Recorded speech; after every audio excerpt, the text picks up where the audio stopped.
Welcome back to the deep dive. This time, we're going behind the scenes with Bob Woodward's war. We've got excerpts and notes, even acknowledgments. It's like a backstage pass to recent history. I know you guys are all fascinated by, the forces that are shaping the world. So get ready for some serious aha moments Oh, yeah. as we unpack this one. I've got to say, even just skimming Woodward's notes gave me chills. This book is packed with revelations. What jumped out at you from our first glance? You know what's fascinating here is the sheer scope. He doesn't just cover one conflict. He shows how everything's connected. Wars, leaders, even personal lives, all caught in this whirlwind of global change. It's like a snapshot of the world order being tested on every front. Okay, let's dive right in.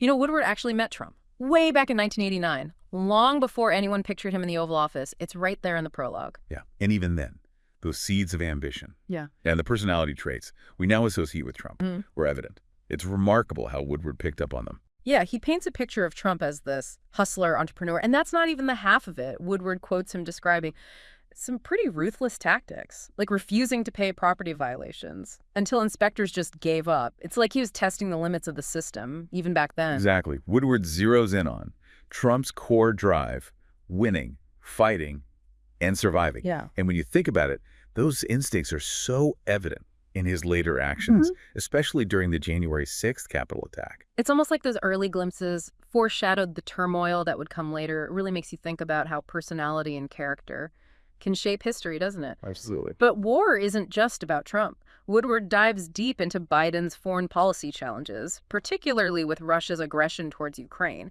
It's clear this was a major focus for the administration. Absolutely.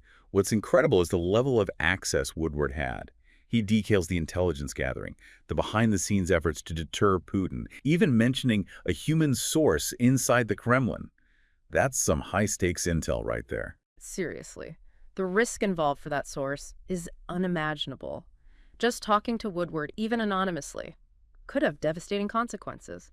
It underscores the importance of those hidden figures in understanding closed regimes like Putin's. You're spot on. And then there's the strategic use of public intelligence sharing. It's almost like the Biden administration was playing chess, trying to preempt Putin by revealing his plans. It was a gamble for sure. But Woodward also reveals those intense internal debates within the administration about how to handle the situation. It wasn't just about gathering intelligence. It was about what to do with it, what risks to take. And some of those decisions were truly tough calls, like holding Biden back from directly confronting Putin. You'd think face-to-face diplomacy would be crucial in that situation. You would. But Woodward offers context for that decision, drawing on Biden's personal reflections on Putin, informed by their past interactions. He even consulted with Fiona Hill, a leading expert on Russia. Yes, Fiona Hill. You might know her from her powerful testimony during Trump's first impeachment. She's considered one of the most insightful voices on Putin and Russian politics. So her input would have been invaluable for Biden. It really highlights how personal relationships and past experiences can influence a president's approach to global affairs. Now, war doesn't just stay focused on the U.S. and Russia. Woodward also explores the global impact of the Ukraine conflict, particularly how it rippled across Europe. And this is where it gets really interesting for you, considering your interest in geopolitics. Woodward talks about Finland and Sweden abandoning decades of neutrality to join NATO. That's a massive shift in the European landscape. I mean, talk about a seismic change. What was once unthinkable is now reality. Clearly, they felt threatened enough to abandon their long-held neutral stance. Exactly, and it wasn't a simple decision. Woodward reveals the internal anxieties, the historical sensitivities, especially in Germany. He describes Chancellor Scholz as being in a tight spot, wanting to support Ukraine, but also wary of escalating the conflict and stirring up Germany's own complex past. It's that historical baggage, that awareness of the past, that weighs so heavily on these decisions. It's not just about military strategy, it's about national identity and the echoes of history. Absolutely. And Woodward doesn't just stop there. He dives into the global ammunition shortage, particularly the critical lack of 155mm artillery shells, which he calls a bellwether of the war's impact. It's a stark reminder of how interconnected global events are, especially when you consider the ripple effects on supply chains and resource availability. Precisely. And then there's the controversial decision to send cluster munitions to Ukraine, a move that drew criticism given their indiscriminate nature and the potential for civilian harm. It really highlights those ethical dilemmas at the heart of war. trying to help a nation defend itself, while also trying to minimize civilian casualties. It's a tough balancing act. And a decision that likely wouldn't have been made lightly. Woodward points out that Russia was already using cluster munitions in Ukraine, which adds another layer of complexity to an already fraught situation. It's a reminder that in war, there are rarely easy answers, just difficult choices with often unintended consequences. And speaking of complex situations, no discussion of global conflict would be complete without the Middle East. Woodward doesn't hold back, detailing the Hamas attack on Israel. With chilling detail, it's a stark reminder of how quickly violence can erupt, and the human cost of these conflicts. What's striking is how Woodward conveys the sheer brutality of the attack and the hostage situation that unfolded. He captures the immediacy, the shock, and the global response, making you feel like you're right there, in the middle of it all. It's a harrowing account, and it's not just about the attack itself. Woodward also dives into the dynamics between Biden and Netanyahu. He describes those tense phone calls, the clash of personalities, and Biden's efforts to prevent a wider regional war. It's like a crash course in high-stakes diplomacy. It's a fascinating look at leadership under pressure. And it's not just limited to those two leaders. Woodward reveals the intricate diplomatic dance the U.S. had to perform, working with figures like Sisi in Egypt, the Emir of Qatar, and MBZ in the UAE. It makes you realize how interconnected the Middle East is, and how any conflict there can quickly draw in regional and global powers. It's like a geopolitical pressure cooker. Precisely. And Woodward takes us right into those backroom negotiations, even highlighting the crucial role Qatar played in the hostage situation, as well as the challenges posed by Hamas leadership in Gaza. It's a reminder of how much happens behind closed doors.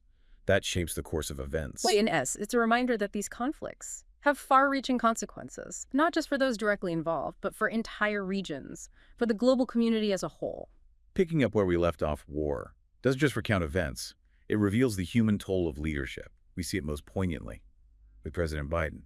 Woodward doesn't shy away from those moments where fatigue sets in, where his age and health become a factor. It really humanizes him, right? We're so used to seeing presidents project strength and resilience, but here we see those cracks, the vulnerability that comes with bearing such a heavy burden. It's a crucial reminder that these figures, the ones who make decisions that affect millions, are still human. They're susceptible to the same pressures, the same anxieties as anyone else. Woodward details those moments where Biden seems to struggle, where those around him start to worry. And it really makes you consider the immense weight of leading a nation through such tumultuous times. And it's not just Biden. Remember Jake Sullivan? He was facing those calls for resignation after the Afghanistan withdrawal, which Woodward covers extensively. Exactly. It highlights how even the most experienced and capable individuals in positions of power are constantly under scrutiny, facing intense pressure. Every decision is analyzed, every misstep amplified. In Sullivan's case, he weathered the storm. But it's a stark reminder of how precarious power can be, especially in a crisis. It makes you think about the psychological toll on these individuals. How do you even process the weight of those decisions, knowing that lives hang in the balance? It's a question that lingers throughout the book. Woodward doesn't explicitly answer it, but he presents these leaders as complex figures, burdened with immense responsibility, making difficult choices, often with limited information. War isn't just about policy and strategy. It's about the human element of leadership, the emotional and psychological burden that comes with wielding such power. And speaking of power, war also delves into the dynamics of the U.S. political system itself. Woodward explores those deep divisions within the Republican Party, the rise of Trumpism, and the ongoing battle for the soul of American democracy. It's a theme that runs throughout the book, this struggle between different visions for America, different ideas about leadership, and the role of government. It's fascinating how Woodward, without taking sides, lays out the political landscape, highlighting those forces, pulling the country in different directions. Which feels more relevant than ever, doesn't it? Those divisions haven't disappeared. They've only intensified in recent years. It's like we're in a constant state of political warfare. And war really captures that sense of unease, that feeling that something has to give. You're right. It raises those crucial questions about the future of American democracy. Can a system built on compromise and consensus survive in such a polarized environment? How do we bridge these divides and find that common ground when the forces pulling us apart seem so strong? Big questions, no easy answers. It's almost like Woodward is holding up a mirror to American society, reflecting those fractures and forcing us to confront the uncomfortable truths about our own political system. Precisely. He's not offering solutions. He's presenting a snapshot of a world in flux, a nation grappling with its own identity and its role on the global stage. It's a sobering Yeah, essential. perspective. Okay, we've talked about Biden, the political landscape. But there's another figure who looms large in this story, Donald Trump. Woodward doesn't shy away from exploring his impact on this period. And it's fascinating how he connects those early observations from 1989 to Trump's actions as president. It's remarkable, isn't it? Those core traits that Woodward identified, the focus on winning, fighting, and surviving, they become a lens through which we can understand Trump's presidency. It's almost like those early encounters foreshadowed the chaos and disruption. That would come later. It's like seeing the blueprint for his presidency, laid out decades earlier. But Woodward goes beyond just personality, right? He digs into the specifics of Trump's policies, his decisions on the world stage, and the ripple effects they created. Absolutely. He covers everything. From the withdrawal from the Iran nuclear deal to the trade war with China, the approach to NATO, the relationship with Putin. And he does it in such a compelling way, bringing these events to life through those vivid anecdotes, behind-the-scenes accounts that he's known for. It's like we're getting this insider perspective, this fly-on-the-wall view of history unfolding. But it's clear that Woodward isn't just trying to entertain us. He's trying to make us think, to help us understand how we got to this point and what it all means for the future. You hit the nail on the head. One of the key questions that emerges from war is the question of American leadership in the world. What does it mean to be a global superpower in the 21st century? What responsibilities come with that role? How do we navigate a world that is increasingly complex, interconnected, and frankly, quite unpredictable? Those are some heavy questions. And war doesn't offer any easy answers, but it does give us a framework for thinking about these issues, for understanding those forces shaping our world and the choices we face as a nation. Exactly. And Woodward does it with this incredible blend of journalistic rigor, historical perspective, and storytelling. He takes us inside those rooms where decisions are made, introduces us to the key players, and gives us this glimpse into how power works, how it's wielded, and the consequences that follow. And speaks of consequences, Woodward doesn't shy away from the human cost of these conflicts, does he? He brings those stories to the forefront, reminding us that behind those geopolitical maneuvers are real people, real lives impacted by violence and displacement. Absolutely. He details the horrors of the war in Ukraine, the brutality of the Hamas attack, the ongoing humanitarian crisis in Gaza. He reminds us that war isn't just an abstract concept. It's about human suffering, about families torn apart, about communities devastated by violence. It's a sobering reminder that these conflicts have far-reaching consequences, not just for those directly involved, but for entire regions, for the global community as a whole. Right. We're not just talking about battles and negotiations. We're talking about the fabric of nations, the well-being of communities, the very future of humanity. It's a lot to grapple with, but it's essential that we do. I think one of the most powerful things about war is how Woodward weaves together these different threads: leadership, conflict, power, truth, showing how interconnected they are and how they're shaping the world we live in today. It's not just a book about war. It's a book about the human condition, about the choices we make and the consequences that follow. You've summed it up beautifully. It's a book that forces us to confront those uncomfortable realities of our world, to grapple with those complexities, and to consider what role we want to play in shaping the future. And that brings us to another crucial theme that Woodward explores: the question of truth. In an age of information overload, political polarization, and rampant misinformation, how do we discern fact from fiction? How do we navigate this increasingly complex and often deceptive world? It's a challenge that Woodward, as a seasoned journalist, understands deeply, and it's a challenge that's central to war. He doesn't just present the facts. He shows us how those facts are gathered, how they're interpreted, and how they're often manipulated to serve various agendas. It's like he's pulling back but Wood on the information ecosystem, showing us how trying to make truth can be distorted, how narratives can be and how important it is to be critical consumers of information. Exactly. He explores how governments and institutions use information to shape public perception and advance their own goals. It's a reminder that even in democracies, information is a belief that we can engineer and we need to be aware of those dynamics to question those narratives that are presented to us. and to seek out multiple perspectives. So it's not just about being informed, it's about being discerning, about developing that critical thinking muscle. That allows us to navigate this increasingly complex information landscape. Precisely. And that's where the role of journalism, of seeking truth and holding power accountable, becomes even more crucial. In a sense, Woodward's War is a testament to that mission, a demonstration of the power of investigative journalism, to shed light on those dark corners, to challenge those in power, and to help us make sense of a world that often feels chaotic and overwhelming. So as we wrap up this part of our deep dive, I want to turn to you, the listener. We've explored these themes of leadership, conflict, power, and truth. What's resonated most strongly with you? What questions or insights have emerged for you as we've unpacked war together? Take a moment to reflect on those, and we'll continue our exploration.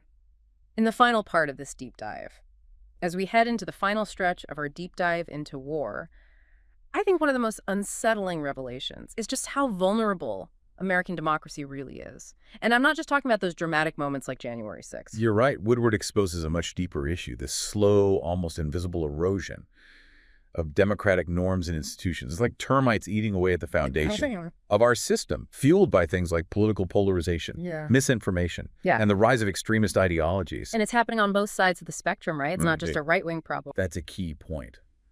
Woodward doesn't shy away from the dangers of extremism in all its forms. He talks about the influence of groups like QAnon, the spread of conspiracy theories, the increasing acceptance of violence and intimidation in politics. These trends are alarming, regardless of where they originate. It's like our political discourse has become so toxic that it's creating a breeding ground for instability. We've lost that sense of shared purpose, that belief in the democratic process that's essential for a healthy society. Yeah. Woodward doesn't offer easy solutions, but he does provide a framework for understanding these challenges. He reminds us that democracy isn't a spectator sport. It requires active participation, informed citizens who are willing to engage in constructive dialogue, even with those they disagree with. So we can't just sit back and complain about how bad things are. We have to roll up our sleeves and be part of the solution. Absolutely.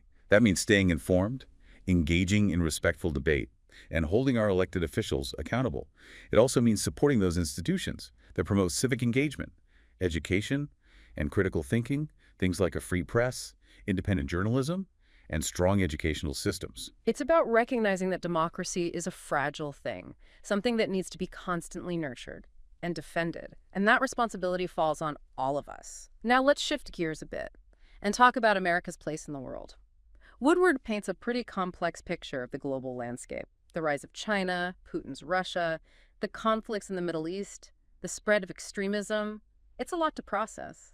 And he doesn't shy away from the tough questions. What does it mean to be a global superpower in the 21st century? How do we balance our interests with our values?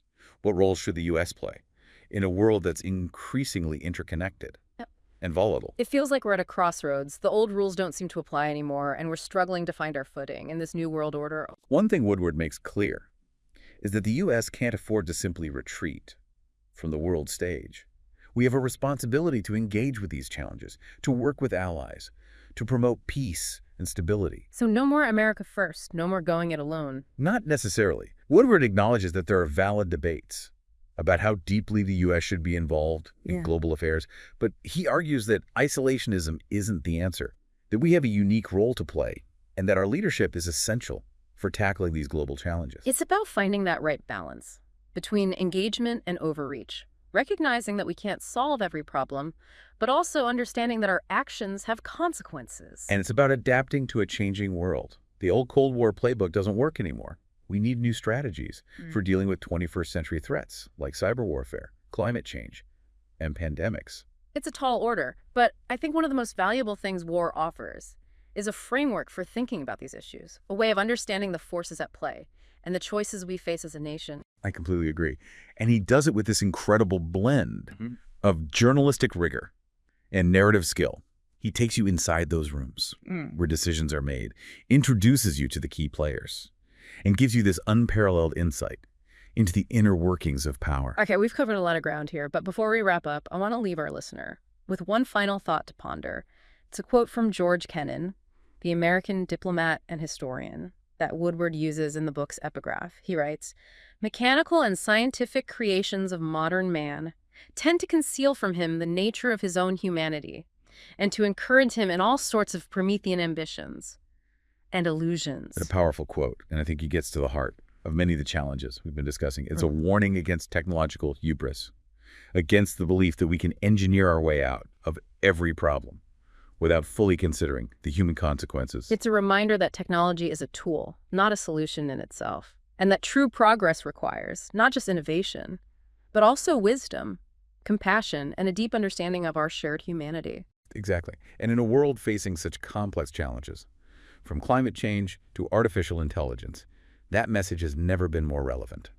We've only scratched the surface today, but I hope this deep dive into war has sparked your curiosity and given you some new perspectives to consider. If you're as intrigued as I am, I encourage you to pick up a copy of the book, do some digging of your own, and see what resonates with you. What does this exploration make you think about the world today? Thanks for joining us on the Deep Dive.